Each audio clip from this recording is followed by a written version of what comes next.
Bonjour à tous, je voudrais m'adresser à vous en raison des événements tragiques qui se sont déroulés ce matin à Liège et je vais attendre quelques secondes, le temps que, puisque c'est un live, que quelques personnes reçoivent la notification et puissent nous rejoindre. Mes équipes techniques vont m'indiquer ce qu'il en est et je vais attendre que quelques dizaines de personnes soient en ligne avant de commencer.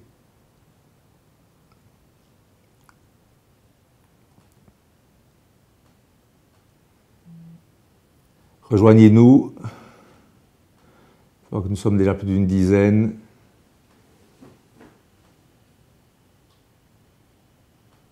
Voilà, on me signale que vous êtes plus d'une quinzaine déjà en ligne. D'autres nous rejoindront par la suite et verront en différé.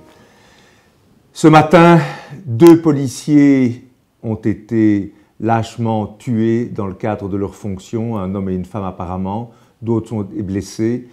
Et enfin, un passant a été abattu.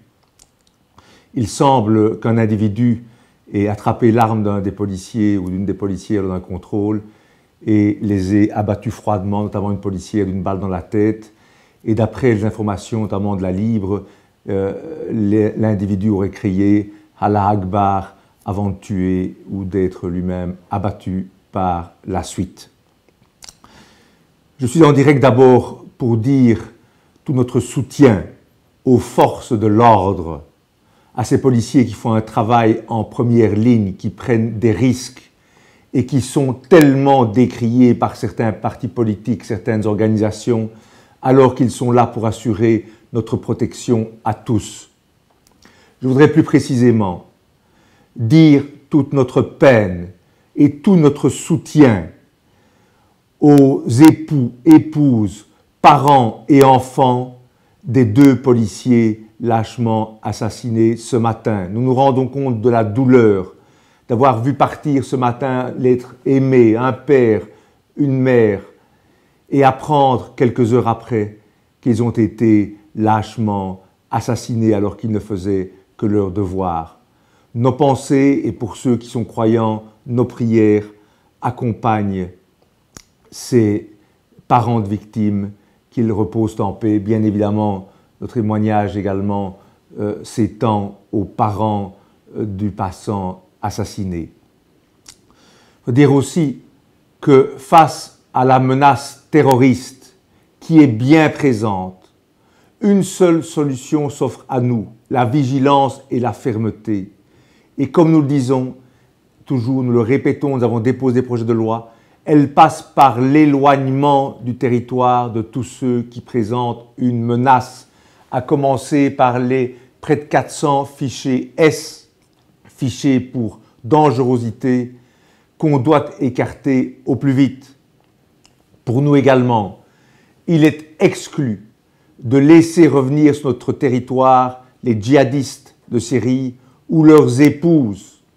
C'est pure folie, comme le ministre Gaines l'a proposé, d'envisager le rapatriement de ces femmes de djihadistes parfois elles-mêmes radicalisées.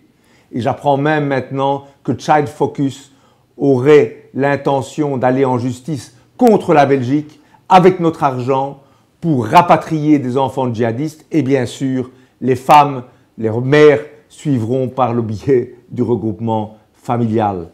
Tout cela est pure folie. Je le dis aux citoyens dans le cadre de ce direct, réveillons-nous, la situation est grave, la menace sur notre sécurité, notre tranquillité, la menace d'avoir de plus en plus d'innocents qui seront tués, et là, elle est bien présente. Et je voudrais dire, chers amis, que je vois avec la plus grande des inquiétudes le développement d'une véritable dictature et de la pensée et des actes qui est en train de se mettre en place contre les peuples d'Europe.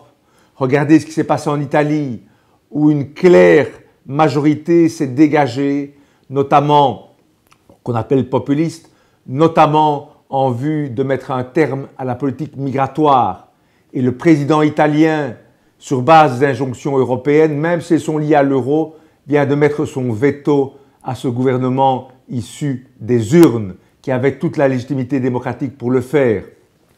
Un autre exemple, chers amis, à l'heure où je vous parle, il y a un activiste anglais, Tommy Robinson, qui vient d'être condamné avec un procès qui a duré juste quelques heures à 13 mois de prison et qui est en prison sans avoir pu se défendre parce que simplement il était à la sortie d'un tribunal pour dénoncer un gang de Pakistanais qui a violé des centaines de petites blanches pendant des années. Non seulement en Angleterre, pays des droits de l'homme, quelqu'un peut être envoyé en prison pour 13 mois ferme parce que simplement il était à la sortie d'un tribunal et sans qu'il puisse se défendre, mais en plus dans la patrie des droits de l'homme qu'est l'Angleterre, la justice a donné une injonction à la presse d'interdire de parler de cette affaire, de la situation de Tommy Robinson envoyé en prison. Chers amis, l'heure est grave. Réveillons-nous. Peuple d'Europe, peuple belge, peuple wallon et bruxellois, réveillons-nous face à cette menace. Il est temps de soutenir nos policiers. Il est temps de prendre des mesures de fermeté vis-à-vis de tous les djihadistes et les apprentis djihadistes.